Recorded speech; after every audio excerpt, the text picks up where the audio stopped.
નમસ્કાર વિદ્યાર્થી મિત્રો, નાસા યુટ્યુબ ચેનલમાં આપ સૌનું હાર્દિક સ્વાગત છે. ગયા વિડિયો લેક્ચરમાં આપણે સ્વાધ્યાય 3.2 ની શરૂઆત કરી હતી. બરાબર, એમાં પહેલા દાખલાનો બીજો પેટા દાખલો બીજો તમને હોમવર્કમાં આપ્યો. હવે બીજા દાખલાની વાત કરીએ તો નીચેના સુરેખ સમીકરણ યુગ્મથી બનતી રેખાઓ એક બિંદુમાં છેદે છે કે સમાંતર છે અથવા સમપાતી છે તેમ a1 ના છેદમાં a2 b1 ના છેદમાં b2 અને c1 ના છેદમાં c2 ગુણોત્તરોની તુલના કરીને નક્કી કરો. હવે આપણે શરૂઆત કરીએ. આમાં જે સમીકરણ પહેલા આપેલું હોય, બરાબર, એટલે કે અહીંયા આપણે 5x - 4y + 8 0. પહેલા સમીકરણને આપણે ને a1x + b1y + c1 0 સાથે સરખાવતા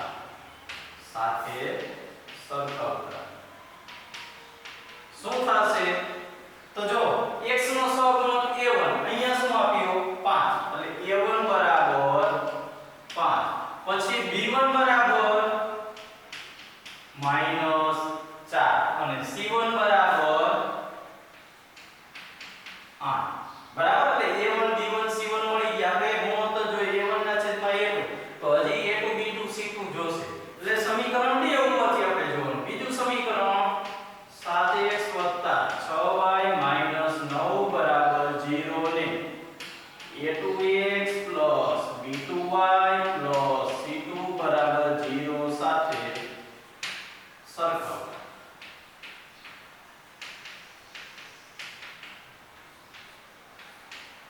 બરાબર, આ બંનેને સરખાવીએ એટલે શું થશે?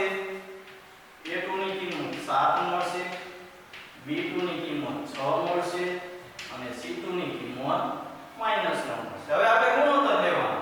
તો પહેલા જોઈએ a1 ના છેદમાં a2. a1 એટલે 5, a2 એટલે 7. હવે b1 ના છેદમાં b2, b1 ના છેદમાં b2. b1 એટલે -4, b2 એટલે 6. જો બંને ગુણોત્તર સરખા મળ્યા?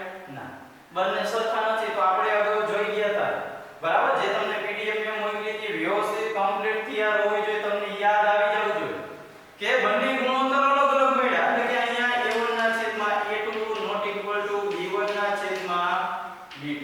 જો આવું મળે તો એ રેખા કેવી હોય? છેદતી રેખા હોય. આપણે શું કીધું કે એક બિંદુમાં છેદે સમાંતર છે અથવા સમપાતી. છેદતી રેખા હોય એટલે કે એને કેવી કહેવાય? એક બિંદુમાં છેદે છે.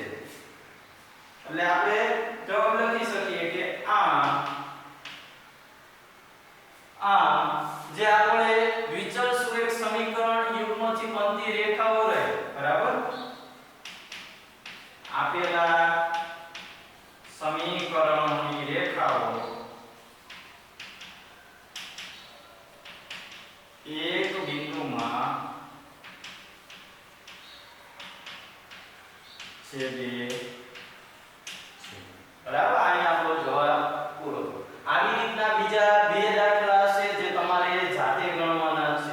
બરાબર, જો આ બંને સરખા આવે તો આપણે શું કરવાનું? હજી c1 ના છેદમાં c2 શોધવાનું. જો c1 ના છેદમાં c2 સરખો મળે, બરાબર, ત્રણેય સરખા હોય તો આપણે એને કેવી રેખા કહીએ? સમપાતી રેખા કહીએ.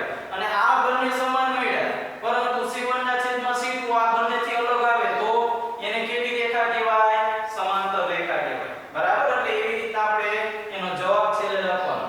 હવે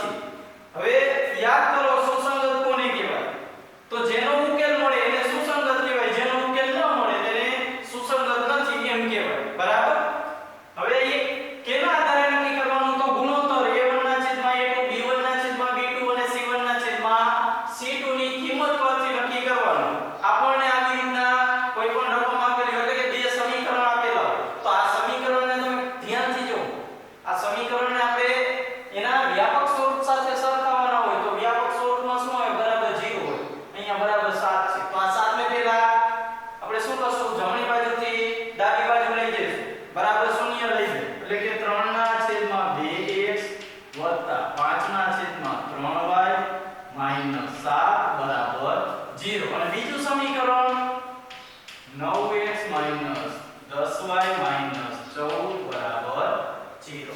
હવે ખાસ ધ્યાન રાખવાનું, જો અહીંયા સહગુણક કેવા આપ્યા તો અપૂર્ણાંક સંખ્યા આપ્યા તો એમાં કઈ મૂંઝવવાનું ન હોય, કોઈ પણ એક સંખ્યા છે બરાબર. અપૂર્ણાંક સંખ્યા આપેલી હોય તો એમાં જરાય મૂંઝવવાની જરૂર નથી. a1 ની કિંમત થાય.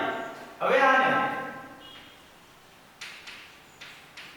આપેલા સમીકરણોને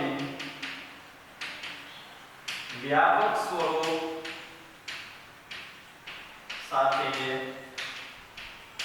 સરખાવો.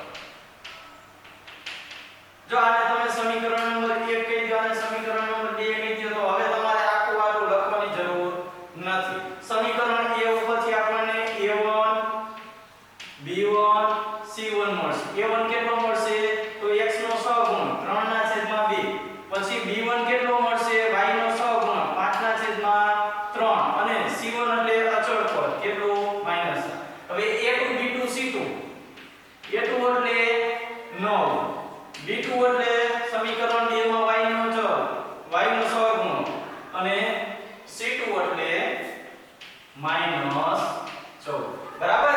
a1 b1 c1 a2 b2 c2 દરેક કિંમત આપણી પાસે આવી ગઈ. હવે આપણું કામ શું કે આપણે આવી રીતે ચેક કરવાનું, ગુણોત્તર મેળવવાનો. a1 ના છેદમાં a2 બરાબર a1 કેટલો 3/2 આખા ના છેદમાં કેટલા a2 એટલે 9.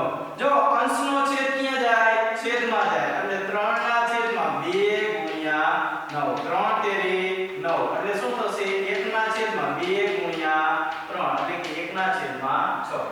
તમે આના ઉપરથી આ અને અહીંયાથી ડાયરેક્ટ આ લખી શકો, આની જરૂર નથી પણ આપણને ખબર પડવી જોઈએ. હવે b1 ના છેદમાં b2 મેળવીએ.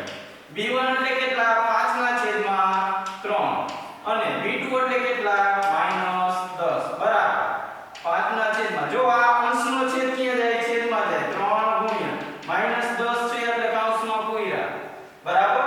ખાસ ધ્યાન રાખજો નિશાનીમાં ભૂલ ન પડે. 5 ગુણ્યા 10 આ માઈનસ તો એમનો જ છે એટલે શું થયું 1/3 ગુણ્યા -2 1/3 દુ 6 પ્લસ માઈનસ માઈનસ બરાબર એટલે 1/6.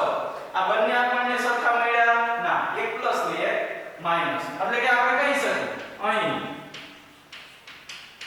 a1 ના છેદમાં a2 not equal to b1 ના છેદમાં b2. આપેલી રેખા કેવી થાય છેદતી રેખા. છેદતી રેખાને અનન્ય ઉકેલ મળે એટલે કે આને કેવી રેખા કહેવાય. હજી એક વધારે વાક્ય લખવું હોય તો લખાય આપેલી રેખા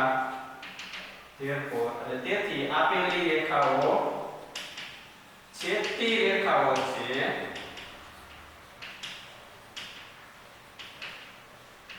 અને છેદતી રેખાઓ એટલે એને અનન્ય ઉકેલ મળશે તેથી એને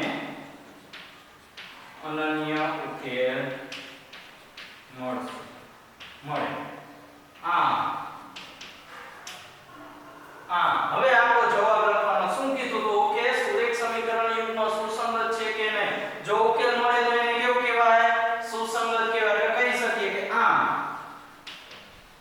આપેલ સુરેખ સમીકરણ યુગ્મ સુસંગત છે. ખબર પડી